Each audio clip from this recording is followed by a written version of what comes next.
नमस्कार मित्रों, कैसे हैं आप लोग? अच्छे होंगे, इसी उम्मीद के साथ आज की क्लास स्टार्ट करते हैं। आज की इस क्लास में आपका बहुत बहुत स्वागत और अभिनंदन करते हैं दोस्तों। लगातार क्लासेज आपको उपलब्ध करवा रहे हैं। आज की ये शानदार क्लास रहेगी दोस्तों, इसलिए सभी हमारे जितने भी साथी हमें सुन रहे हैं इस वीडियो के माध्यम से अच्छे से आप क्लास को देखिए और डेली क्लास से आप जुड़िए। आपका कोई भी सवाल रहता है तो आप ज़रूर कमेंट कर सकते हैं। तो चलिए दोस्तों, आज की इस शानदार क्लास को हम आप तक पहुंचाते हैं। ये रही आज की क्लास। नमस्कार मित्रों, आज मैं आपको संस्कृत साहित्य के अंतर्गत महाकाव्य और महाकवि यानी कि हम बात कर रहे हैं अश्वघोष की। आज मैं आपको अश्वघोष के विषय में संपूर्ण जानकारी यहाँ पर दूंगा। इसके अलावा इनके जितने भी ग्रंथ हैं उन सभी ग्रंथों को मैं आपको बहुत ही अच्छे प्रकार से बताऊंगा। तो इसलिए पूरा वीडियो जरूर देखना दोस्तों, और चैनल को सब्सक्राइब जरूर करना और बेल आइकन को प्रेस कर देना, जिससे कि सारे लगातार जो हमारे वीडियो चल रहे हैं वो आप तक पहुंच सकें दोस्तों। इसमें हम लगातार आपको साहित्य की क्लास उपलब्ध करवा रहे हैं और एक तरफ हमारा ग्रामर का टॉपिक चल रहा है, समास का। उधर समास की क्लासेज आपको लगातार चल रही हैं दोस्तों। सेकंड ग्रेड, फर्स्ट ग्रेड और रीट तीनों को हम लेकर के साथ में चल रहे हैं। तो आप तीनों में से किसी की भी तैयारी कर रहे हैं तो ये वीडियो आपके लिए बहुत ही इंपॉर्टेंट है दोस्तों। तो अपने दोस्तों को भी शेयर करो जिससे कि सबको फायदा मिल सके। चलिए आज की क्लास शुरू करते हैं। अश्वघोष, इससे संबंधित जो भी मैटर रहेगा, इसमें जो भी एग्जाम में प्रश्न बन सकता है वो भी आपको साथ साथ में बता दिया जाएगा। तो चलिए शुरू करते हैं आज की ये शानदार क्लास। देखिए दोस्तों, स्क्रीन पर देख रहे हैं अश्वघोष हमारा आज का टॉपिक रहेगा। देखिए, सबसे पहले तो मैं आपको अश्वघोष जी के बारे में बताऊंगा। इनके जीवन से संबंधित, इनसे जुड़ी जो भी घटनाएं हैं, जो भी मतलब एग्जाम की दृष्टि से महत्वपूर्ण तथ्य हैं, वो सब बताए जाएंगे। फिर इनके ग्रंथों की चर्चा की जाएगी। ठीक है ना? चलिए देखिए, सबसे पहले हम बात करते हैं अश्वघोष जी का नाम जो है ना, अश्वघोष ऐसा क्यों पड़ा? वैसे आप जानते होंगे भाई, अश्व यानी घोड़ा होता है। अश्व यानी क्या होता है? घोड़ा। और घोष का मतलब आवाज होती है एक प्रकार से।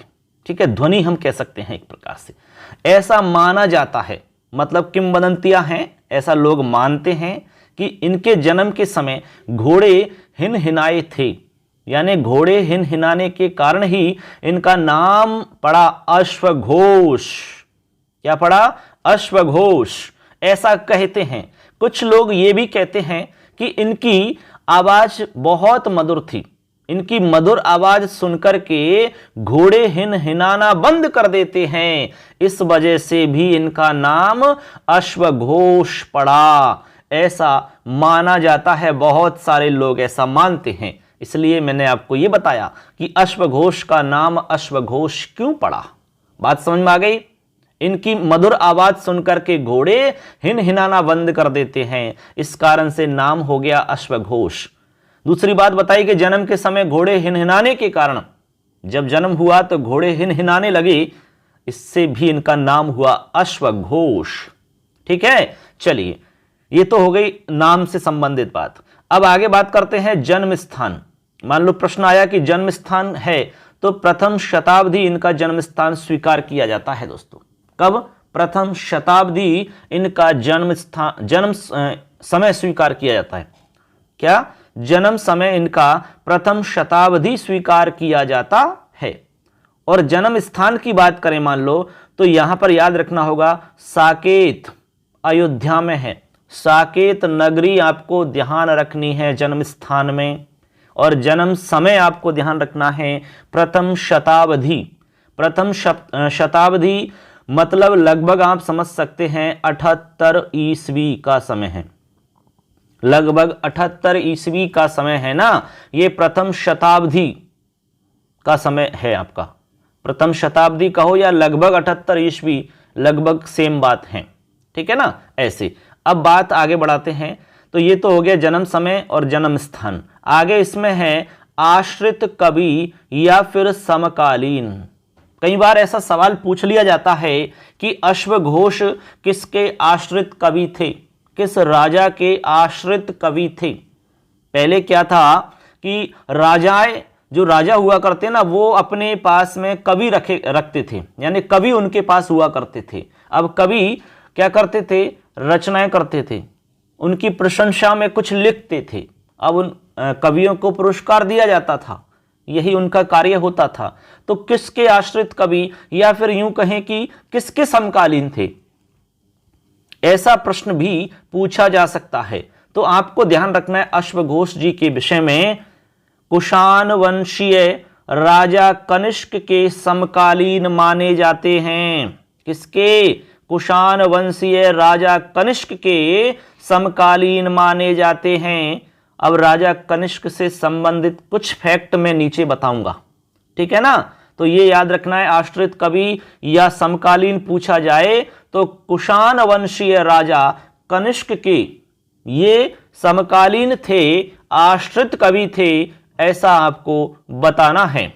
आगे चलिए, आगे कह रहे हैं कि चीनी परंपरा में इनको पुण्यश्रीक व पुण्यादित्य कहा गया है। ये भी बढ़िया एक तथ्य है, यानी चीनी परंपरा के अंदर इनको क्या कहा गया है? पुण्यश्रीक व पुण्यादित्य कहा गया है। ये फैक्ट भी आपको ध्यान रखना है मित्रों, ठीक है। अब देखिए, मैं आपको आगे राजा कनिष्क जो हुए, कुषाण वंशीय राजा कनिष्क जो हुए, इनसे जुड़े कुछ तथ्य बता रहा हूं, क्योंकि यहां से भी प्रश्न बन सकता है, ठीक है, क्योंकि अश्वघोष जी का इनसे संबंध है। अब राजा कनिष्क को क्या मतलब मानते हैं या क्या इन्होंने किया है, क्या विशेष तथ्य हैं इनसे जुड़े हुए, वो देखिए। सबसे पहले तो है शक संवत का प्रारंभ। इन्होंने शक संवत का प्रारंभ किया, इनके समय से ही शक संवत प्रारंभ हुआ है। एक तो ये बात ध्यान रखनी है। दूसरी बात है, चतुर्थ बौद्ध संगीति का आयोजन हुआ है इनके समय। चतुर्थ बौद्ध संगीति का आयोजन इनके समय में हुआ है, और कहाँ हुआ है? कश्मीर के कुंडल वन में। चतुर्थ बौद्ध संगीति का आयोजन कहाँ हुआ बताइए? कश्मीर के कुंडल वन में आयोजन हुआ।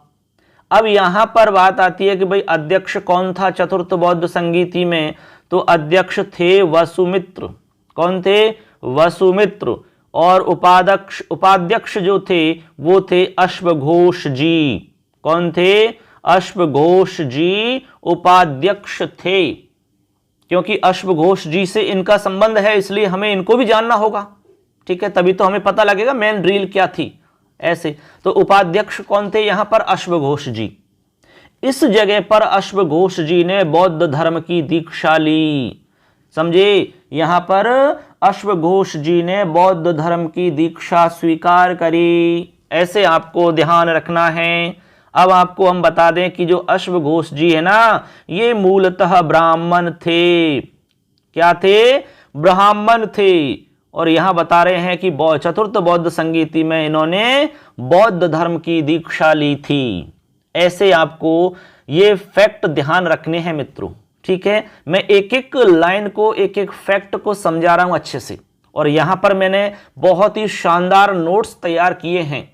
बिल्कुल हर लाइन में से प्रश्न बन सकता है, इस तरीका से मैंने यहां पर आपके लिए ये कंटेंट इकट्ठा किया है। तो आप अच्छे से देखें, सुने और अपनी कॉपी में नोट भी कर सकते हैं आप लोग, ठीक है। हमारा जो मोबाइल एप्लीकेशन है, उस मोबाइल एप्लीकेशन पर भी आप क्लासेस ज्वाइन कर सकते हैं, कोर्स ले सकते हैं बहुत ही कम कीमत पर। इसके अलावा नोट्स आपको वहां पर मिल सकते हैं, ठीक है ना। चलिए आगे बढ़ते हैं दोस्तों। अब देखिए मित्रों, आगे हम बता रहे हैं मूल नाम इनका क्या था। यह भी प्रश्न एक दो बार पूछा गया है और अब भी पूछा जा सकता है। मान लो आ जाता है कि अश्वघोषस्य मूल नाम किम आसीत,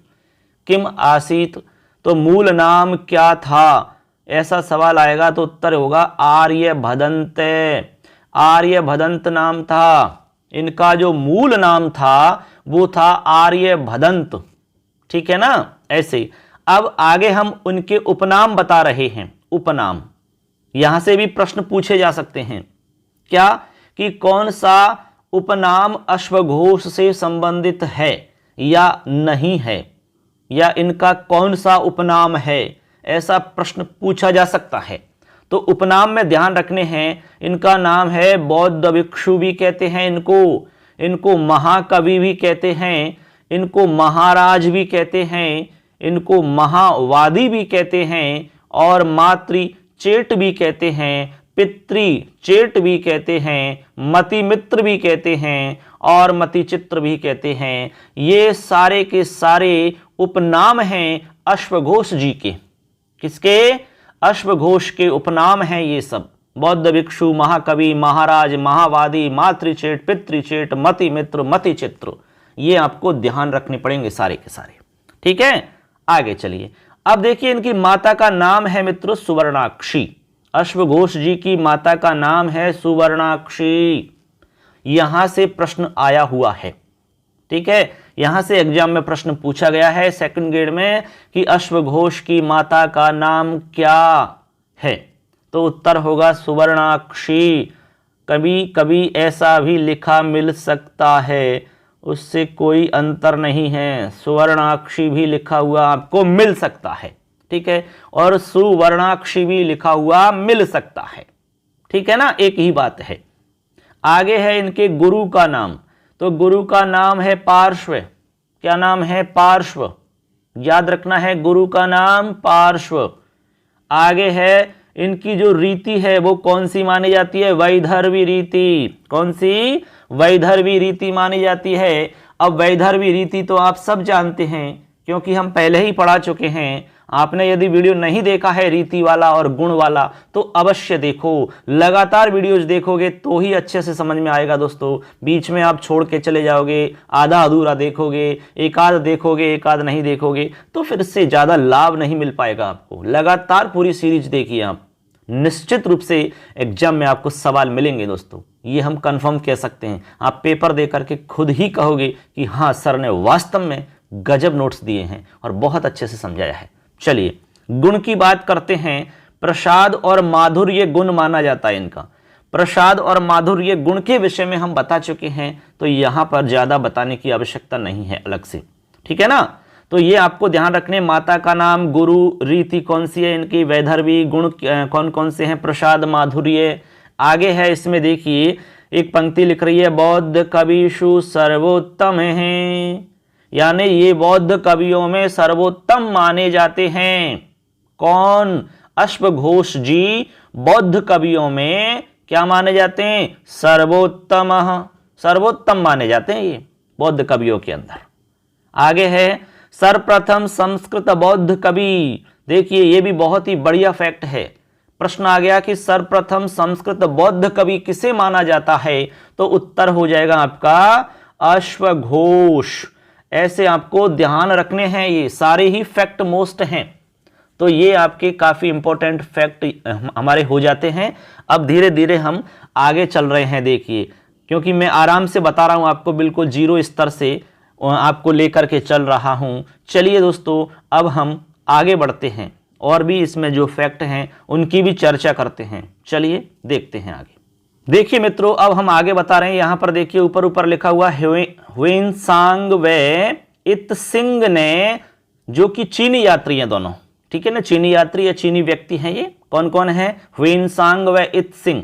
ठीक है, ये चीनी व्यक्ति हैं।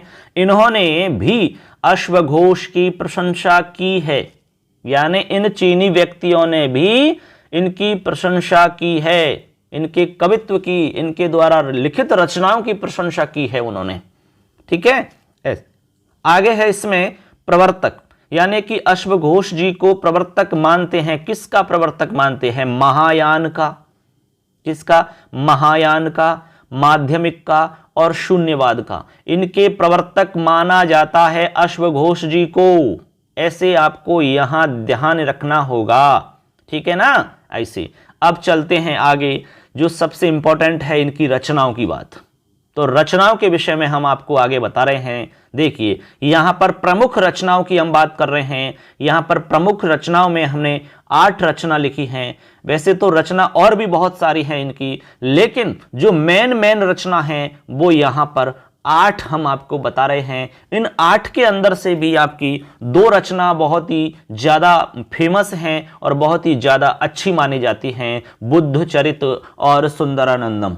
ठीक है, उनकी ही हम यहां पर ज्यादा अच्छे से विस्तृत जानकारी आपको देंगे। बाकी तो छोटे छोटे हैं, ठीक है ना, दार्शनिक ग्रंथ हैं, उनको यहां पर बताने की आवश्यकता नहीं है। तो मैं आपको रूपक और महाकाव्य जो है इनके इंपॉर्टेंट वो मैं आपको बताऊंगा। तो प्रमुख रचनाएं कितनी हैं? 8।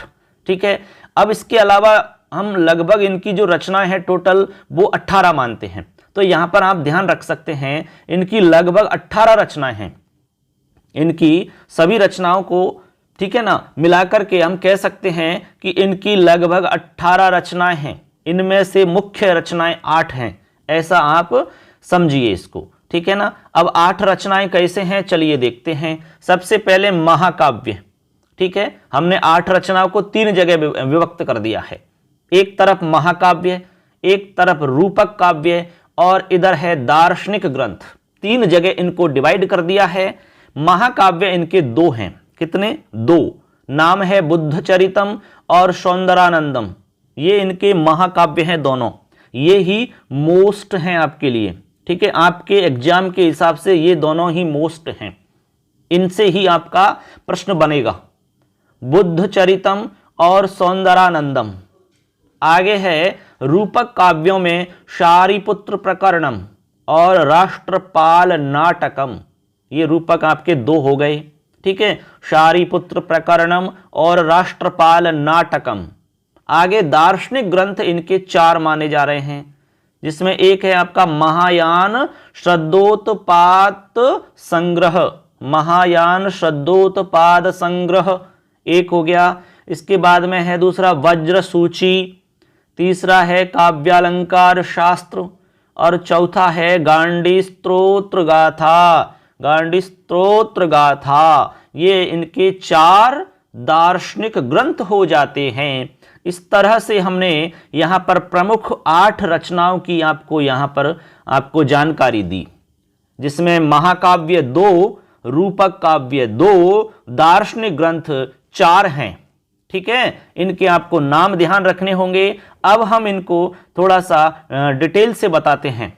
ठीक है, जो भी एग्जाम के हिसाब से आपके लिए जो मोस्ट फैक्ट हैं वो आप तक हम पहुंचाते हैं, उनको समझाते हैं दोस्तों, जिससे कि आपको लाभ मिल सके एग्जाम में। चलिए देखते हैं आगे। यहां देखेंगे आप, सबसे पहले हम बता रहे हैं इसके रूपक काव्यों को। देखिए, शारिपुत्र प्रकरणम एक रूपक काव्य है इनका, शारिपुत्र प्रकरणम। देखिए, इसका अपर नाम क्या है? सबसे पहला प्रश्न आपका यहां से बन जाता है। ठीक है, अपर नाम। तो इसका अपर नाम आपको ध्यान रखना होगा, शारद्वती पुत्र प्रकरणम। शारद्वती पुत्र प्रकरणम, ऐसा आपको ध्यान रखना है यहां पर नाम। ये अपर नाम है, दूसरा नाम है शारिपुत्र प्रकरणम का, शारद्वती पुत्र प्रकरणम। आगे है किस विधा के अंतर्गत आता है ये, यानी ये जो आपका शारिपुत्र प्रकरणम है ना, रूपक काव्य, ये किस विधा में आता है? तो ये आता है नाटक में। अब आप सोच रहे होंगे सर इसमें तो प्रकरण लिखा हुआ है, लेकिन दोस्तों ये प्रकरण है ना, केवल नाम का ही प्रकरण है, नाम मात्र का प्रकरण है, ये प्रकरण नहीं है, केवल नाम है इसका। ये नाटक है। विधा की बात करें तो ये क्या है? नाटक है। प्रकरण देख करके आपको प्रकरण नहीं करना है, नाटक ध्यान रखना है। इसमें कितने अंक हैं? यदि सवाल बनता है कि शारिपुत्र प्रकरणम इत्यत्र या इत्यस्मिन् ग्रंथे या प्रकरणे या फिर रूपके कति अंकाः सन्ति, तो आपको बताना होगा 9 अंक। 9 अंकाः। कितने अंक हैं? 9 अंक। ठीक है ना। आगे चलिए, आगे है इसका नायक कौन है? शारिपुत्र प्रकरणम, इसमें नायक है शारिपुत्र, जो कि एक ब्राह्मण है। कौन है? शारिपुत्र है, जो कि एक कौन है? ब्राह्मण है। आगे कह रहे हैं कि प्राप्त नाटकों में सबसे प्राचीन व प्रथम अपूर्ण नाटक है ये। जितने भी नाटक प्राप्त हुए इनके, उनमें सबसे प्राचीन और प्रथम अपूर्ण नाटक माना जाता है इसको। ठीक है, अब इसमें क्या है? कथा वस्तु या कथानक क्या है उसको बताया यहां पर। देखिए, आपको ध्यान रखना है, कथानक में शारिपुत्र और मौद्गलायन 2 शिष्यों द्वारा बुद्ध से दीक्षा ग्रहण करना इसमें मुख्य रूप से वर्णित है। यही कथानक आपको यहां पर ध्यान रखना है मित्रों। क्या है? शारिपुत्र और मौद्गलायन 2 शिष्यों के द्वारा बुद्ध से दीक्षा ग्रहण करना, यही मुख्य विषय है, यही मुख्य कथानक है इसका। तो शारी पुत्र प्रकरणम, इससे संबंधित आपको ये सारे फैक्ट बता दिए गए हैं, इनको आपको ध्यान रखना है, इससे ज्यादा आपको नहीं देखना है, ठीक है। इसी से काम चल जाएगा। ये तो मुख्य आप इनके वो नहीं है ग्रंथ, ये तो गौण ग्रंथ हैं, मुख्य होंगे उसमें थोड़ा सा हम डिटेल से बताएंगे आपको, और ठीक है ना। इतने आपको फैक्ट ध्यान रखने हैं, इसी से हमारा काम चल जाएगा। आगे चलिए, आगे है इनका सेकंड नंबर पे राष्ट्रपाल नाटकम। क्या है? राष्ट्रपाल नाटकम। अब देखिए, सबसे पहले विधा की बात करें कि भाई कौन सी विधा में आता है, तो ये आता है नाटक में। किस में आता है? नाटक के अंदर आता है। इसमें अंक कितने हैं? तो याद रखना है 5 अंक हैं। कितने अंक हैं? 5। अब देखिए यहां पर इसमें ज्यादा जानकारी मिलती नहीं है इसके बारे में, तो यहां लिखा है कि यह चीनी भाषा में अनुदित मात्र मिलता है। यह केवल चीनी भाषा के अंदर ही अनुदित मात्र मिलता है और कोई ज्यादा जानकारी मिलती नहीं है इसमें। हाँ, इसमें एक फैक्ट जरूर आप ध्यान रख सकते हैं कि इसका जो प्रारंभ है ना, वो नाद्यन्ते ततः प्रविशति ही सूत्रधारः, इससे किया गया है। ये जो पंक्ति हमने बोली अभी, नाद्यन्ते ततः प्रविशति ही सूत्रधारः, इसमें मतलब एंट्री होती है इस लाइन से। ये स्टार्टिंग लाइन है, ऐसे मान लो, प्रारंभ होता है इस लाइन से यहां पर। तो ऐसे आपको यहां ध्यान रखना है, कोई बहुत ज्यादा इसमें मैटर मिलता ही नहीं है, कहीं प्राप्ति ही नहीं होता है। तो आपको ध्यान रखना है कि विधा नाटक है, अंक इसमें 5 हैं, यह चीनी भाषा में अनुदित मात्र प्राप्त होता है। बस इतना ध्यान रखना है, ठीक है ना। तो ये आपको सारे फैक्ट ध्यान रखने हैं। ये आपको इसमें हमने सारे जो मोस्ट इंपॉर्टेंट फैक्ट हैं वो हमने इसमें लिख दिए हैं, आपको समझा दिए हैं बिल्कुल आसान तरीका से। चलिए आगे बढ़ाते हैं सेशन को। अब चलिए मित्रों आगे बढ़ते हैं। अब हम आपको बता रहे हैं बुद्ध चरितम। इनका जो महाकाव्य है बुद्ध चरितम बहुत ही प्रसिद्ध है। इसके विषय में हम आपको बता रहे हैं, जो एग्जाम के हिसाब से जो फैक्ट मोस्ट हैं, जो एग्जाम में पहले पूछ लिए गए हैं, वो फैक्ट भी मैंने यहां पर शामिल कर दिए गए हैं, ठीक है ना। तो चलिए देखते हैं, बुद्ध चरितम के विषय में जानकारी हम दे रहे हैं। सबसे पहले तो हम विधा की बात करते हैं कि बुद्ध चरितम किस विधा के अंतर्गत आता है। तो आपको ध्यान रखना महाकाव्य है, क्योंकि ये महाकाव्य है, हम आपको पहले ही बता चुके हैं। कितने सर्ग हैं, ये भी प्रश्न पूछा हुआ है। कितने सर्ग हैं बुद्ध चरितम, इसमें कितने सर्ग हैं? तो याद रखना है 28 सर्ग। सर्ग वाला प्रश्न जरूर आएगा, 1-2 सवाल निश्चित रूप से आएंगे, आप चाहे पेपर में देख लेना। तो कितने हो गए? 28 सर्ग याद रखने। अब यहां पर ध्यान रखना है आपको कि पूर्णतः संस्कृत में केवल 14 ही सर्ग प्राप्त होते हैं। पूर्णतः संस्कृत के अंदर जो लिखे हुए हैं वो केवल 14 ही सर्ग प्राप्त होते हैं। 14, 15 से 28 सर्ग जो हैं वो नेपाली भाषा में हैं। किस में है? नेपाली भाषा में।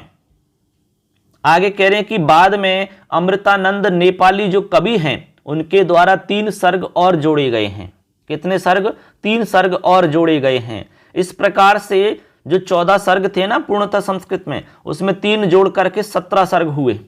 इसलिए नीचे लिखा है कि वर्तमान समय में उपलब्ध प्रामाणिक जो सर्ग माने जाते हैं वो माने जाते हैं 14 + 3 = 17, यानी 17 जो सर्ग हैं वो ही प्रामाणिक माने जाते हैं। बात समझ में आई? कैसे? टोटल तो 28 सर्ग हैं, लेकिन 28 में से वर्तमान में 17 सर्ग ही प्रामाणिक माने जाते हैं। ऐसे आपको फैक्ट ध्यान रखना है, ठीक है ना। आगे चलिए, अब हम बता रहे हैं आपको उपजीव्य काव्य। उपजीव्य हमने कहा, आपको और भी बताए कई जगह पर, जैसे कि महाभारत में बताए थे कि महाभारत उपजीव काव्य है। उपजीव काव्य का मतलब है कि इसको आधार बना करके अन्य ग्रंथ भी लिखे गए हैं। अन्य ग्रंथों के लिए ये आधार ग्रंथ है। उपजीव्य उपजीव्य है। कैसे? अब कौन कौन से ग्रंथ हैं वो ध्यान रखना है। एक तो है ललित विस्तरः। ललित विस्तरः ये एक बौद्ध ग्रंथ है, सर्वाधिक प्रामाणिक ग्रंथ माना जाता है। ये सर्वाधिक प्रामाणिक ग्रंथ माना जाता है ललित विस्तरः, ठीक है, भारतीय विद्वानों के अनुसार। एक तो ये ध्यान रखना है आपको। इसके बाद में महापरिनिर्वाण सूत्र। महापरिनिर्वाण सूत्र पाश्चात्य विद्वान स्वीकार करते हैं, महापरिनिर्वाण सूत्र। इसके बाद में है जातक माला आर्यशूर, ठीक है, आर्यशूर की है जातक माला। ये जो अन्य लोग हैं उनके मत के अनुसार इसको माना जाता है। तो उपजीव्य के अंदर 3 आपको ध्यान रखने हैं ग्रंथ, ललित विस्तरः, महापरिनिर्वाण सूत्र और जातक माला। ठीक है, ये क्या है, इनके उपजीव काव्य हैं, यानी इनको इस ग्रंथ को आधार बना करके, बुद्ध चरित्र को आधार बना करके ये लिखे गए हैं, इनकी रचना की गई है, ऐसे आपको समझना है। ठीक है, आगे चलिए। अब देखिए आगे बता रहे हैं अनुवाद। अनुवाद से संबंधित तथ्य क्या हैं, यानी कि जो हम बुद्ध चरित्र की बात कर रहे हैं, इसका चीनी भाषा में अनुवाद किसने किया? पहला सवाल, चीनी भाषा के अंदर अनुवाद किया है धर्मरक्ष या धर्मक्षेत्र या धर्माक्षर के द्वारा। ठीक है, एक ही व्यक्ति का नाम है, या तो धर्मरक्ष मिलता है कई जगह, धर्मक्षेत्र कह सकते हैं, धर्माक्षर कह सकते हैं। इसने क्या किया, इसको चीनी भाषा में ट्रांसलेट किया, चीनी भाषा के अंदर। आगे है अंग्रेजी में किसने किया? अंग्रेजी में किया है सैमुअल व्रील व जॉनसन के द्वारा। सैमुअल व्रील व जॉनसन के द्वारा इसको अंग्रेजी में अनुवाद किया गया। आगे है जर्मनी में किसने किया? तो जर्मनी में किया है फ्रेडरिक के द्वारा। फ्रेडरिक ने जर्मनी के अंदर इसको अनुवाद किया, ट्रांसलेट किया इसको। ऐसे आपको ध्यान रखना है, अनुवाद से संबंधित 3 लाइन आपको ध्यान रखनी है कि चीनी भाषा में किसने किया, अंग्रेजी में किसने किया और जर्मनी में किसने किया, ऐसे आपको ध्यान रखना। अब हम आगे बढ़ते हैं, कथानक की तरफ चलते हैं। कथानक वैसे तो बहुत लंबा है, ठीक है, कथानक वैसे तो बहुत लंबा है, आपको हमने बताया कि 28 सर्ग हैं इसमें, 28 सर्ग, लेकिन प्रामाणिक तो 17 ही मानते हैं और पूर्णतः संस्कृत में तो 14 ही लिखे गए हैं। तो इसमें हम जो मुख्य आपके सर्ग हैं, ठीक है, जहां से एग्जाम में प्रश्न पूछे गए हैं और पूछने की संभावना है, उनमें से जो मेन तथ्य है उसको मैं आपको बताऊंगा। वैसे तो बहुत बड़ा ग्रंथ है ये, पूरा तो बताएंगे तो कोई मतलब नहीं है उसका, तो यही तो है ना, सारांश आपको पहुंचना चाहिए आप तक, जो एग्जाम के लिए मोस्ट रहता है। तो देखिए यहां पर मेन फैक्ट मैं आपको बता रहा हूं। सबसे पहले जो सर्ग नंबर 1, सर्ग नंबर 1 में बुद्ध का जन्म है, ठीक है, इससे रिलेटेड आपको जानकारी मिलेगी। जन्म से संबंधित आपको सर्ग याद रखना है, 1 नंबर का सर्ग है। कौन सा है? सर्ग नंबर 1। इसके बाद में है सर्ग 2, अंतःपुर में विहार करना, अंतःपुर के अंदर विहार करना, ये वर्णित है इसमें। इसके बाद में है सर्ग नंबर 3, रोगी, वृद्ध और मृत, इनको देख करके संवेग की उत्पत्ति होना, यानी इन्होंने रोगी को देखा, ठीक है, फिर एक वृद्ध को देखा, फिर एक मरे हुए व्यक्ति को देखा। इन तीनों को देख करके और इनके मन में एक वैराग्य की उत्पत्ति हुई, एक संवेग की उत्पत्ति हुई। सांसारिकता कुछ नहीं है, एक निस्वार है, इस तरह से उनके मन में विचार आए, यानी कि संवेग उत्पत्ति उनके मन में होती है। कौन से सर्ग की बात है? तीसरे सर्ग की बात है। सर्ग नंबर 4, मोहित करने का प्रयास और स्त्री निवारण, ये इसमें वर्णित किया गया है। आगे चलिए, सर्ग नंबर 5, गृह त्याग हो जाता है, महाभिनिष्क्रमण, जो घर से त्याग करते हैं ना ये, तो ये किससे संबंधित है? सर्ग नंबर 5। अब गृह त्याग को कहा जाता है महाविनिष्क्रमण, याद रखना है, महाविनिष्क्रमण किस सर्ग से संबंधित है? तो 5 नंबर सर्ग से संबंधित है। किससे? 5 से। आगे है सर्ग 6, घुड़सवार छंदक द्वारा बुद्ध को वन में छोड़ करके नगर में वापस आना, यानी कि जो घुड़सवार छंदक है वो बुद्ध को वन में छोड़ने के लिए जाता है। ये सर्ग 6 की बात है। कौन से सर्ग की बात है? सर्ग नंबर 6 की बात है। इसके बाद में तपोवन में प्रवेश कर जाता है, अंतःपुर विलय का वर्णन होता है। इस काव्य के अंत में बुद्ध के निर्वाण के बाद अस्थियों पर स्वामित्व हेतु कला और प्रथम बौद्ध संगीति का वर्णन किया गया है। ऐसे यहां पर आपको मेन बात याद रखनी है, ठीक है ना। चलिए 1-2 बात और है इसमें, आगे हम आपको बताते हैं। आगे है इसमें देखिए दोस्तों, यहां पर सर्ग नंबर 12, सर्ग 12 में अराड ऋषि के द्वारा धर्मोपदेश, ठीक है, जैसे ये वन में प्रवेश करते हैं वहां पर अराड मुनि मिलते हैं, तो अराड मुनि के द्वारा धर्मोपदेश दिए जाते हैं। ऐसे आगे है सर्ग नंबर 14, यहाँ सर्ग नंबर 14 में ज्ञान की प्राप्ति हो जाती है इनको, क्या? ज्ञान की प्राप्ति। और ज्ञान प्राप्ति के लिए ही ये घर का त्याग करते हैं, महाविनिष्क्रमण करते हैं। आगे है सर्ग नंबर 26, इसमें महापरिनिर्वाण हो जाता है। महापरिनिर्वाण का मतलब होता है ये समाधिस्थ हो जाते हैं और अपना प्राणों को त्याग देते हैं। इस तरह से यहाँ पर आपको मोस्ट फैक्ट हमने बता दिए हैं, ये आपको ध्यान रखने हैं मित्रों, ठीक है ना। ऐसे अब चलते हैं, इसमें जो सूक्ति हैं उनको भी हम जान लेते हैं। सूक्ति भी कई बार पूछ ली जाती हैं, तो यहाँ पर सूक्तियाँ देखिए, आगे बिंदु है हमारा सूक्तियाँ। सूक्तियों में हमने 3 सूक्ति यहाँ पर लिखी हैं जो कि वेरी मोस्ट हैं, जो कई बार एग्जाम्स में पूछी जाती हैं। देखिए, सर्वस्य लोके नियतो विनाश है। सर्वस्य लोके नियतो विनाश है मतलब क्या हुआ?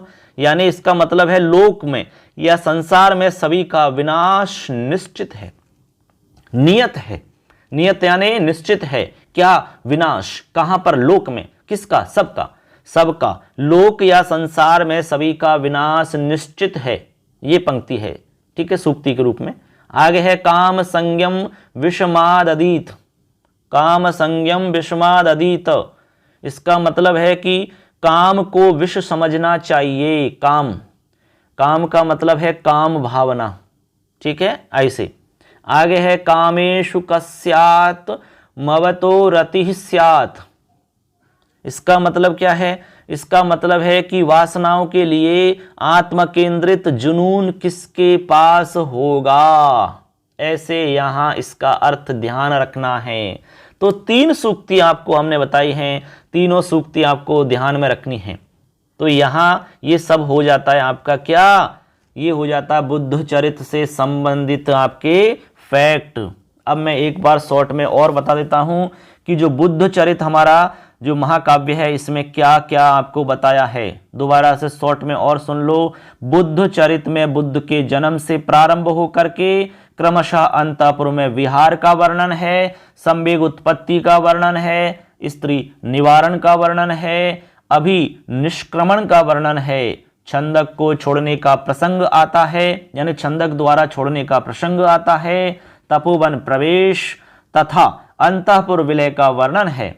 इस काव्य के अंत में बुद्ध के निर्वाण के बाद अस्थियों पर स्वामित्व हेतु कलय तथा प्रथम बौद्ध संगीति का वर्णन किया गया है। इस तरह से हमने दोबारा से संक्षिप्त में आपको बता दिया है कि बुद्ध चरित्र में आखिर क्या है, ठीक है। चलिए आगे देखते हैं सेकंड नंबर पर सौंदर्य नंदम। चलिए अब देखिए मित्रों, दूसरे नंबर पे हम आपको बता रहे हैं सौंदर्य नंदम। ये भी महाकाव्य है, सौंदर्य नंदम, ठीक है। तो सौंदर्य नंदम में सबसे पहले जो मोस्ट फैक्ट हैं उनकी चर्चा कर लेते हैं। सबसे पहला सवाल कि भाई विधा किस में है, ये यानी कौन सी विधा में इसको स्वीकार किया जाता है। तो याद रखना महाकाव्य है, ये महाकाव्य विधा में है, यानी सौंदर्य नंद महाकाव्य है। प्रश्न बन सकता है कि किस विधा के अंतर्गत है, तो आपको लिखना है महाकाव्य। कितने सर्ग हैं? अगला सवाल 18 सर्ग हैं। सर्ग वाला सवाल जरूर आएगा, इसलिए सबके सर्ग याद रख लेना, ठीक है। सौंदर्य नंद में कितने सर्ग हैं? उत्तर हो जाएगा अष्टादश। 18 सर्ग हैं इसमें, ठीक है। उपलब्ध सर्ग 18 ही हैं, जो पूर्णतः संस्कृत में लिखित महाकाव्य है ये। आगे अब देखो नायक कौन है? नायक है इसमें नंद। कौन है? नंद, जिसको सुंदर नंद भी कहते हैं। तो नायक पूछा जाए कि सौंदर्य नंद जो महाकाव्य है इसमें नायक बताइए, तो नायक का नाम होगा नंद नायक है। अब नंद कौन है भैया? नंद है शुद्धोदन के पुत्र, यानी शुद्धोदन का जो पुत्र है ना, उसका नाम है नंद। ऐसे आगे है नायिका कौन है? तो नायिका है सुंदरी। सुंदरी कौन है? ये नंद की पत्नी है, नंद की पत्नी, ठीक है, सुंदरी, यानी कि ये रानी है, रानी सुंदरी। ऐसे आपको ध्यान रखना है। आगे है रस। रस कौन सा है? शांत रस और श्रृंगार रस, ये 2 रस इसमें मुख्य हैं। शांत रस और श्रृंगार रस, ये 2 रस इसके मुख्य रस माने जाते हैं। आगे देखो, पूर्णतः संस्कृत भाषा में उपलब्ध है, यानी यह पूर्णतः संस्कृत भाषा में है। कौन सा महाकाव्य? सौंदरानंद महाकाव्य जो है ये पूर्णतः संस्कृत में लिखित महाकाव्य है, ऐसे ध्यान रखना है। आगे सुनो, इसके ऊपर भगवत गीता के दार्शनिक तत्वों का प्रभाव दिखाई देता है। ठीक है, सबसे ज्यादा जो प्रभाव दिखाई देता है वो भगवत गीता के दार्शनिक तत्वों का दिखाई देता है। जहां पर दर्शन के तत्वों की चर्चा की गई है उनका प्रभाव सर्वाधिक यहां पर दिखाया गया है। आगे, इसमें काव्य व दर्शन का संगम है। इसमें काव्य और दर्शन का संगम है, दोनों का यहां पर कॉम्बिनेशन बताया गया है। कैसे बताया गया है? ऐसे ध्यान रख सकते हैं कि नंद का सुंदरी के कथानक में काव्य, यानी नंद का सुंदरी के कथानक में काव्य और बुद्ध द्वारा नंद को उपदेश देने में दर्शन का रूप दिखाई देता है। इसलिए कहते हैं कि यहां पर दोनों का संगम है, ऐसा माना जाता है। ठीक है ना। आगे चलिए, इसके जो आगे मोस्ट फैक्ट हैं उनको भी आपको बताते हैं। तो यहां तक आपको ये सारे फैक्ट ध्यान रखने हैं। कौन सी विधा में आता है, कितने सर्ग हैं, नायक कौन है, नायिका कौन है, रस कौन सा मुख्य है, ठीक है ना। इसके अलावा इसमें किसका मुख्य रूप से प्रभाव इसमें देखा जाता है और इसमें काव्य और दर्शन का संगम होता है, ऐसे आपको ध्यान रखने हैं। चलिए आगे बढ़ते हैं। अब देखिए, आगे हम बात करते हैं मुख्य कथा वस्तु की। देखिए लिखा हुआ है मुख्य कथा वस्तु। इसमें मुख्य कथा वस्तु क्या है वो हम आपको बता रहे हैं। देखिए, बुद्ध द्वारा पत्नी सुंदरी में आसक्त शुद्धोधन के पुत्र नंद को धर्मोपदेश देना, यही इसमें मुख्य कथा वस्तु है। मित्रों, बात समझ में आई कि नहीं? क्या है? यानी कि जो नंद है ना, नंद शुद्धोधन का पुत्र, ये क्या है, अपनी पत्नी सुंदरी जो है उसके मतलब प्रेम में इतना पागल हो जाता है कि उसको छोड़ता ही नहीं है। इतना मोह पाश हो जाता है, उसका प्रेम पाश में बंध जाता है, प्रेम के जाल में फंस जाता है, बुरी तरह से जकड़ जाता है। ठीक है, तो यहां पर उसको उपदेश दिया गया है फिर। और इसकी जो पत्नी है उस पत्नी को कानी, बंदरी, स्त्री ऐसा कुछ कहा गया है जिससे कि उसका मोह दूर हो जाए और फिर उसको उपदेश दिया जाता है। ये इसमें मुख्य बिंदु है, मुख्य विषय वस्तु है, मुख्य कथा वस्तु है। इसमें थोड़ा सा मैं डिटेल से समझाऊंगा अभी आपको, ठीक है ना। आगे ध्यान रखना है। देखिए, महामहोपाध्याय हरप्रसाद शास्त्री द्वारा 1910 में इसको प्रकाशित किया गया है। ग्रंथ को कब प्रकाशित किया है? 1910 में। किसके द्वारा? महामहोपाध्याय हरप्रसाद शास्त्री के द्वारा प्रकाशित किया गया है। ऐसे आपको फैक्ट ध्यान रखने हैं, ठीक है ना। ऐसे अब देखिए दोस्तों, इसमें जो मुख्य विषय वस्तु है इसके अंदर क्या है आखिर, ये आपको ध्यान तो रहना चाहिए। तो मैं अब इसमें शॉर्ट में बता रहा हूं आपको, ठीक है। आपको समझ में आ जाएगा कि क्या विषय वस्तु है इसके अंदर, क्या कथा वस्तु है इसके अंदर। सुनिए, इक्ष्वाकु वंश में उत्पन्न होता है। ठीक है, जो सौंदर्य में नंद की हम बात कर रहे हैं, इस महाकाव्य के अंदर नंद की हम बात कर रहे हैं। ये इक्ष्वाकु वंश में उत्पन्न होता है। पिता का नाम शुद्धोधन है और इसकी माता है महामाया, यानी शुद्धोधन की पत्नी है महामाया। इनके एक पुत्र का जन्म होता है जिसका नाम होता है नंद। नंद का जब विवाह होता है तो पत्नी का नाम है सुंदरी, यानी नंद की सुंदरी, यानी नंद की पत्नी है सुंदरी, नंद की पत्नी। अब बात आगे बढ़ाते हैं। हुआ क्या? ऐसे हुआ है कि बुद्ध का कपिल वस्तु में आगमन होता है। एक बार बुद्ध जो हैं वो कपिल वस्तु में आते हैं, लेकिन वहां पर नंद ने दीक्षा नहीं ली उनसे। नंद दीक्षा नहीं लेते हैं। फिर क्या है, जो बुद्ध हैं वो खुद नंद के घर पर आते हैं दीक्षा लेने के लिए। ठीक है, दीक्षा लेने के लिए। देखो, नंद ने दीक्षा नहीं ली, उसके बाद में क्या हुआ, बुद्ध का भिक्षा लेने नंद के घर आना। अब बुद्ध जो हैं वो खुद चलते हैं, यानी चल करके खुद नंद के घर पे आते हैं। फिर भी उन्होंने उनकी तरफ ध्यान नहीं दिया, क्योंकि वो अपनी पत्नी में इतने आसक्त थे कि उनको पता ही नहीं चल रहा कि आसपास में क्या हो रहा है। जब उनके घर पे आ जाते हैं और आके चले भी जाते हैं तो वो दुखी हो जाते हैं, परेशान हो गए कि भाई घर पर आए और घर पर आए फिर भी कोई मान नहीं मिला, कोई सम्मान नहीं मिला, ऐसे, और वो वहां से वापस चले जाते हैं। नंद ने बुद्ध की तरफ कोई ध्यान नहीं दिया। अब जब बाद में उनको पता लगा तो उनको मतलब दुख हुआ, किसको, नंद को। तो भागता हुआ फिर वापस गया। नंद द्वारा ध्यान नहीं देना, उसके बाद में भयवश डर के बस बुद्ध के पास जाते हैं और फिर पुनः पत्नी के पास आने के लिए इच्छुक होते हैं। बुद्ध के पास चले तो गए वो, बाद में डर की वजह से फिर वापस पत्नी के पास जाना चाहते हैं, लेकिन उसको वापस पत्नी के पास नहीं जाने देते, बल्कि उसको उपदेश देने लगते हैं। और वहां पर बुद्ध द्वारा नंद को मोक्ष पर उपदेश देते हैं, मोक्ष के विषय में उपदेश दिया जाता है। बुद्ध उसकी जो पत्नी है उसको कानी, बंदरी, स्त्री ऐसा कह करके उपदेश देते हैं, ठीक है। बाद में उसकी बात समझ में आ जाती है और फिर वो दीक्षा ग्रहण कर लेता है, बुद्ध से दीक्षा ले लेता है। ऐसा इसमें मुख्य इसमें मैटर है, ऐसे आपको ध्यान रखना है। अब मैं इसको थोड़ा सा और एक बार लगातार मिलाकर के बता देता हूं, जिससे कि आपको स्टेप बाय स्टेप समझ में आ जाएगा। सुन लीजिए सभी। सौंदर नंद में शुद्धोधन के पुत्र नंद के, ठीक है, शुद्धोधन के पुत्र कौन है, नंद, उसकी रानी सुंदरी के मोहपाश से छूटने का वर्णन है। यानी कि जो नंद है वो अपनी पत्नी सुंदरी के मोहपाश में बंधा हुआ है, कैसे उसको छुड़ाया जाए यही इसमें वर्णन किया गया है। शुद्धोधन की छोटी रानी के पुत्र नंद अपनी पत्नी सुंदरी में ही हमेशा अभिषक्त रहता है, मोहपाश में बंधा रहता है, उसके ही प्रेम में पागल रहता है। बुद्ध के कपिलवस्तु आगमन पर भी नंद ने दीक्षा नहीं ली। फिर बुद्ध स्वयं भिक्षा के व्याज से उसके पास पहुंचे, भिक्षा लेने की हिसाब से उसके घर पर पहुंचे, लेकिन नंद ने बुद्ध की तरफ कोई ध्यान नहीं दिया।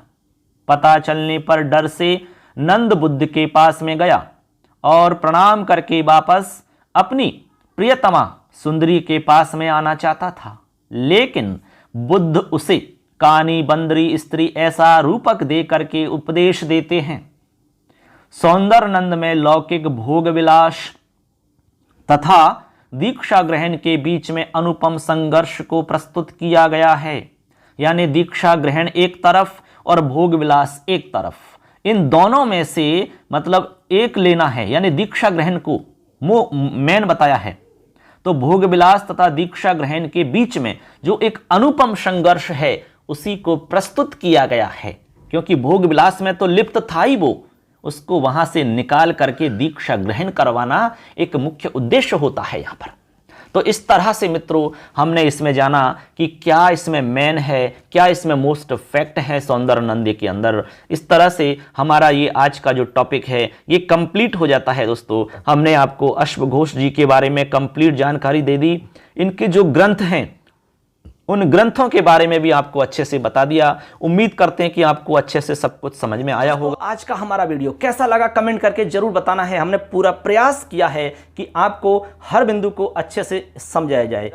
इसी तरह से जो भी हमारे और शेष आपके टॉपिक बचे हैं उन सबको भी मैं आपको क्रम से बताऊंगा। तो सबके लिए अग्रिम शुभकामनाएं। क्लासेज आपको मिलती रहेंगी दोस्तों। अपने दोस्तों को जोड़िए और चैनल को सब्सक्राइब करिए, मोबाइल एप्लीकेशन को आप डाउनलोड करें दोस्तों। मिलेंगे ऐसी ही शानदार क्लास के साथ में, तब तक के लिए जय हिंद, वंदे मातरम। आप सुन रहे, मैं आप सबका दोस्त।